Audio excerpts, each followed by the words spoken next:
Hi, my name is Morley Smith, and this is my Word on the Street video number 3 for Unit 4, Leadership and Organizational Communication.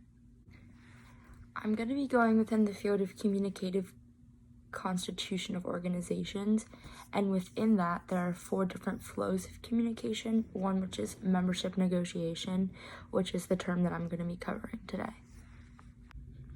It says that membership negotiation is a communication that regulates the extent to which a person is in an organization and a member. So there's 2 really important topics covered in membership negotiation and that kind of tie in with it. One is member recruitment and the other is member socialization. And within the member socialization, there is both formal and informal, which I'll be covering all of right now. So membership recruitment is like when you are recruiting members for your organization, like you're doing things to get these people to want to join, and like you're trying to get them to join like while explaining or holding maybe different like events and stuff. It's like you yourself, people of the organization, are going out to people outside of it trying to get them to join you guys. So there's many different ways that you can recruit, not only just organizations, like when people are looking for employees for jobs, or the main example I'm going to cover later on with my friends and stuff is if you're rushing a fraternity or sorority, you have to go through certain things to get recruited, or they recruit you, whether or not you reach out to them or they reach out to you, whichever. And when it comes to jobs, like you are going through this process where these people are interviewing you and figuring out if they think that you're going to be a good fit.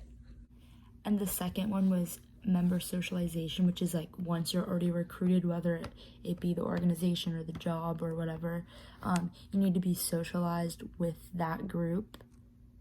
So an example for formal would be like an orientation. So if you're starting a job, maybe your boss sits you down or sits all the new employees down and like gives you like guidelines and stuff that they follow.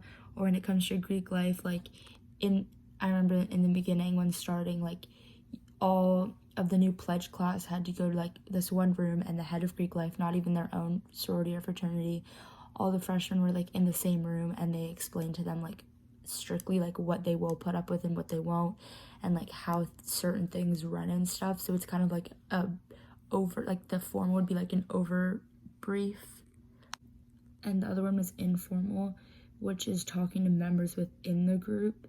So whether it's a workplace or an organization, it's talking to like people that have been in that organization or job, whatever, previous to you starting, what they know and tips they might have for you, or like certain like underlying rules that you must follow. So I am not in Greek life at Towson, but a lot of my friends, especially at other schools, every single one of them is in Greek life.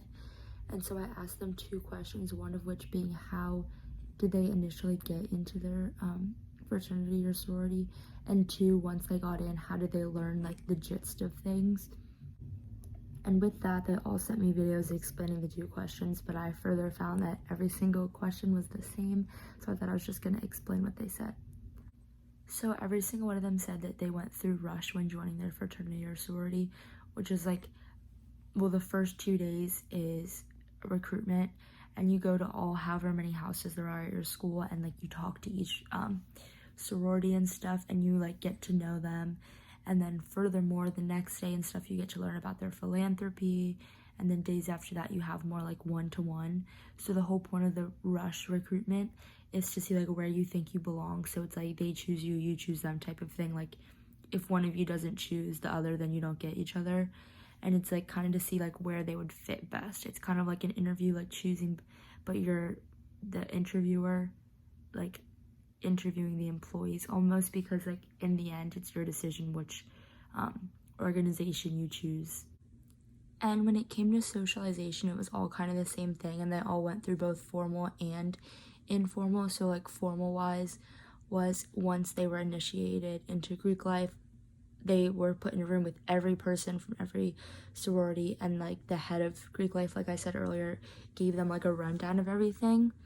And they had a few meetings within like their pledge class, which is like the new members, where the president and vice president and stuff talked to them.